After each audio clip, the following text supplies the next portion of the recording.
What's up, YouTube? What's up, YouTube? It's your boy back with another one.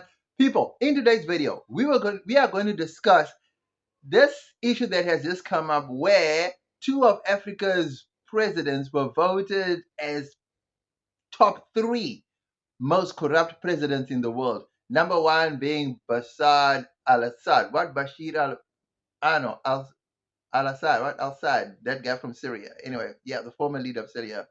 Yeah, he was voted in number one place. So let me know what you think about this topic in the comment section below. Don't forget to like, comment, share, and subscribe to the channel. You know we family, right? Holla.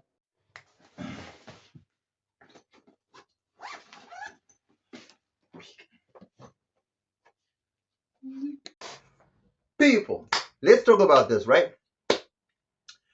We know that African leaders are corrupt. We live in Africa. We see it. We feel it. We read about it. We experience it. It's nothing new, right? We have to live with it and we have to deal with it, right? For the West or for a Western organization to come forward and say that Africa has like the most corrupt leaders, and then they put William Ruto and what's the name, Tinubu on the list, is Bolo Tinubu on the list as the world's most corrupt leaders after Bashar al-Assad, the former Syrian president. For me, that's a little bit of a gut punch, because the most corrupt thing that African presidents have done that I can think of was steal money, was suppress their own people, was get involved in shady deals, awarding contracts to friends and family and business associates, swindling money, embezzlement, tax evasion,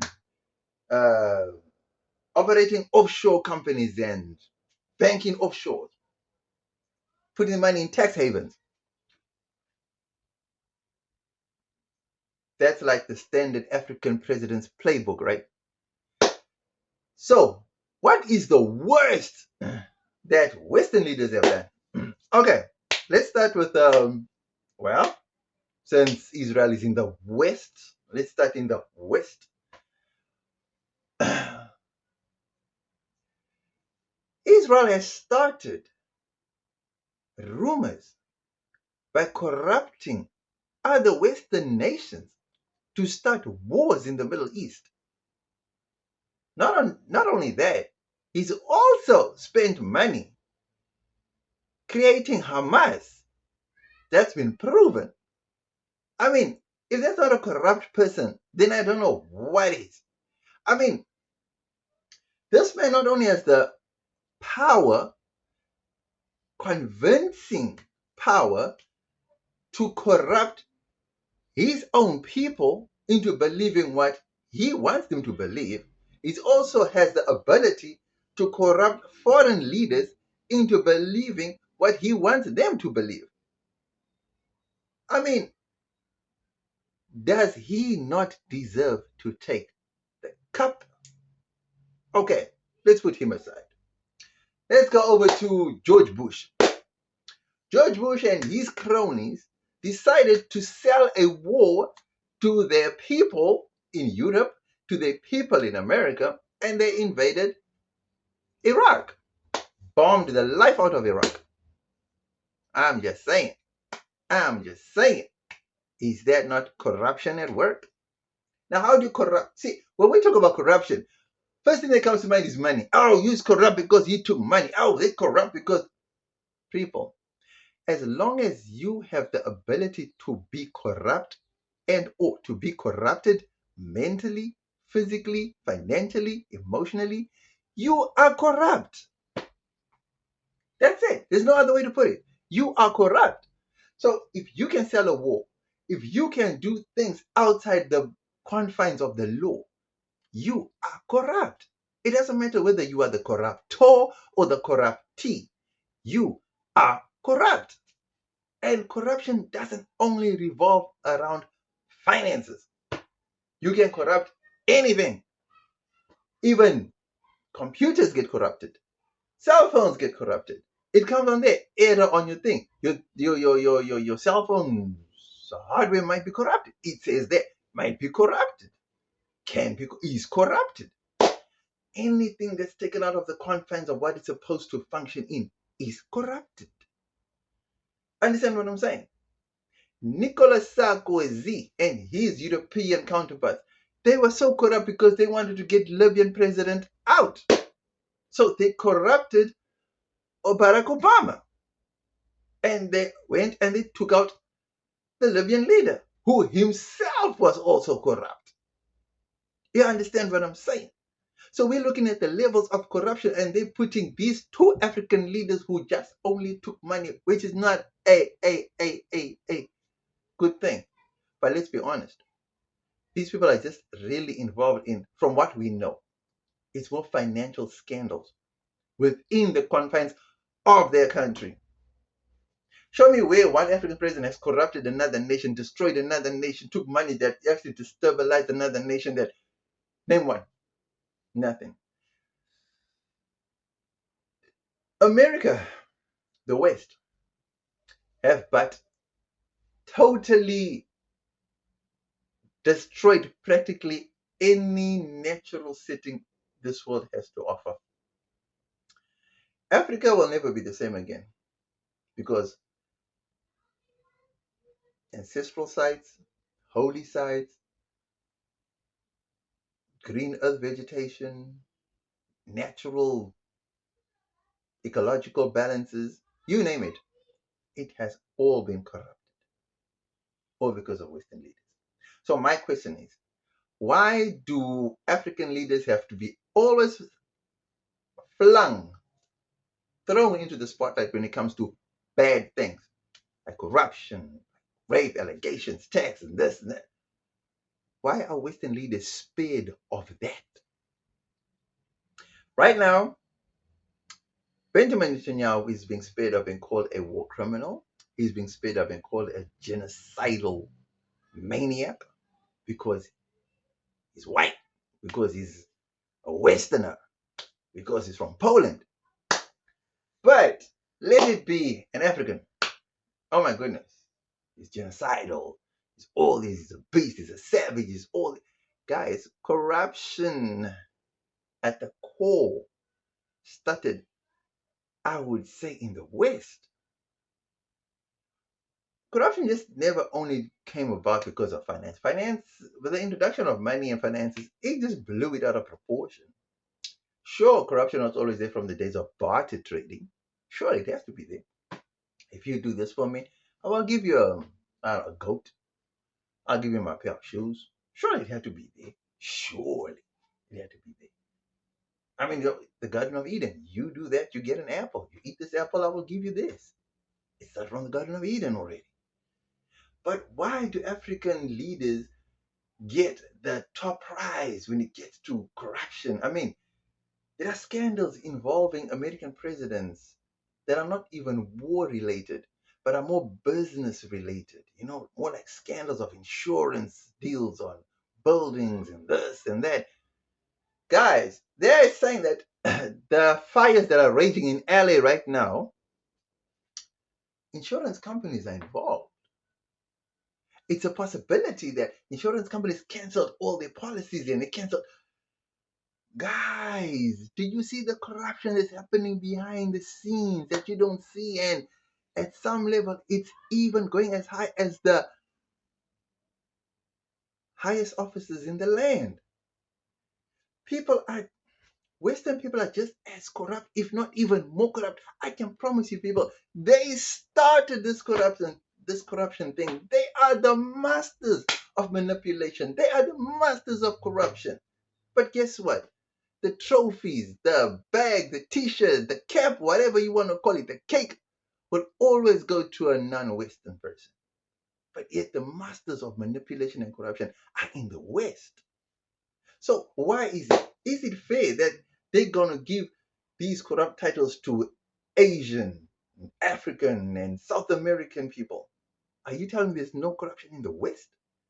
Are you telling me what uh, Tony Blair did by dragging Britain into the war with the UK over Iraq, are you telling me that is not corruption of the highest level? Are you telling me that? People, we can talk about African corruption all we want.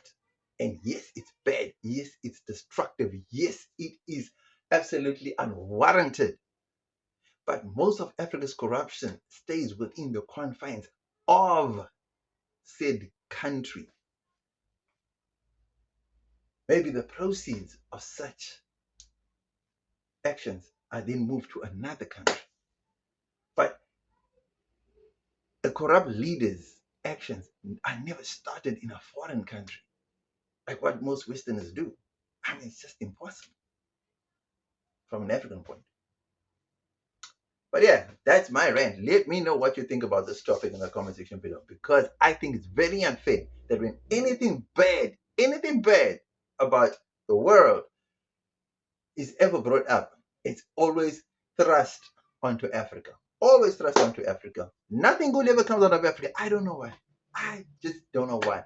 And for me, I blame African media for playing into that narrative. And I always say, we need to ban African. We need to ban American and Western companies. We need to promote more African companies, promote African things.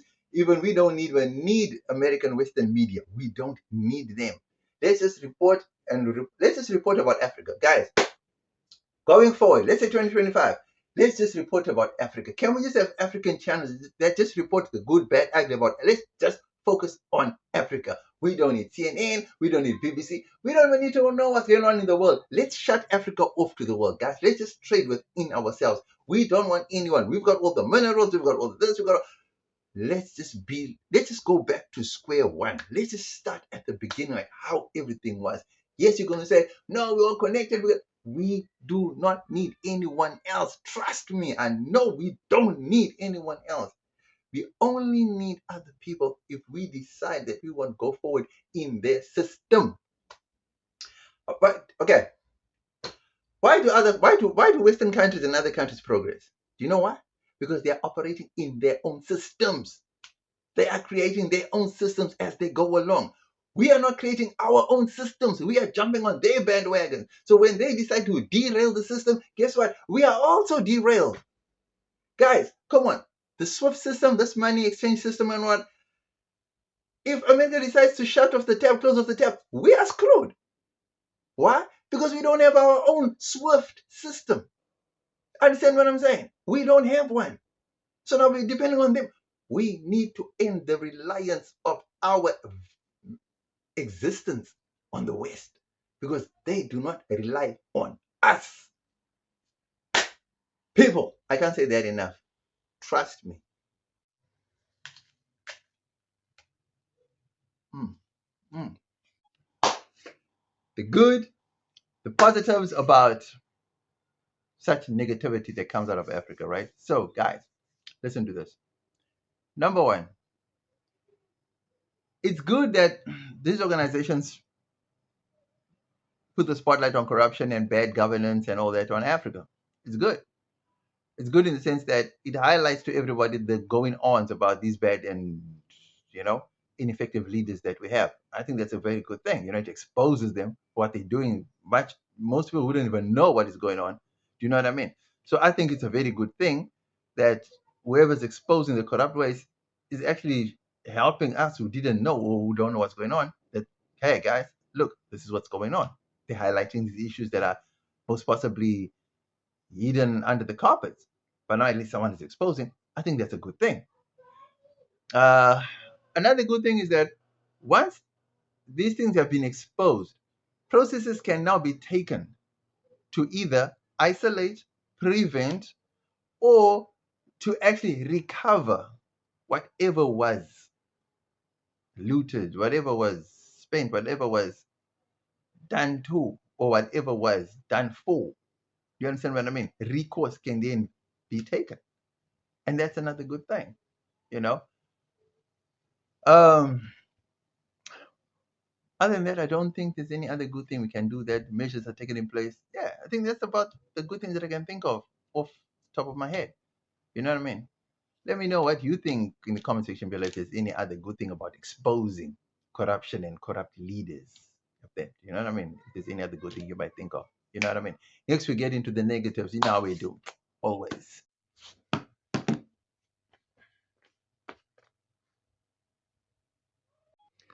People, the bad thing of always giving Africa that unwanted prize of being the most corrupt place in the world is that it obviously stifles inventions and investments and just an overall outlook on Africa. You know what I mean? Because Africa, with the way the world is working now, Africa really needs the tourism. Africa really needs the investments. Africa really needs all these good things. And then if they're just going to be exposing corruption as if it's an everyday norm that we are just seeing and letting fly and let it go, and then it doesn't fly good in the world. It doesn't fly good in the eyes of would-be investors, right? Do you know what I mean? So it's a bad thing that corruption is going on in the countries. It's a bad thing corruption is going on in the world. It's a bad thing corruption is going on in Africa. But what's even worse is that giving Africa that top prize every time corruption is mentioned just puts Africa in a bad light with the rest of the world. So, much needed aid will be prevented from coming to Africa because automatically people will think it's going to people who do not deserve it. And those that deserve the much needed aid won't be getting it. So, by all these negative reports, Africa is just being put backwards and backwards into a box that Africa does not deserve to be in. So, people, African media, African news outlets, African influencers, African commentators, anyone who reports on Africa, anyone who promotes Africa, please give a balanced view. Yes, talk about the good, talk about the bad in equal measure. Don't just jump on the negative bandwagon of Western media by just demonizing Africa all the way through. Because not only are you destroying the image of Africa in the long run, that's also going to affect the way you do business on the continent and beyond. So always make sure Africa first. Let me know what you think about this topic in the comment section below. Don't forget to like, comment, share, and subscribe to the channel. You know we family, right? Holla!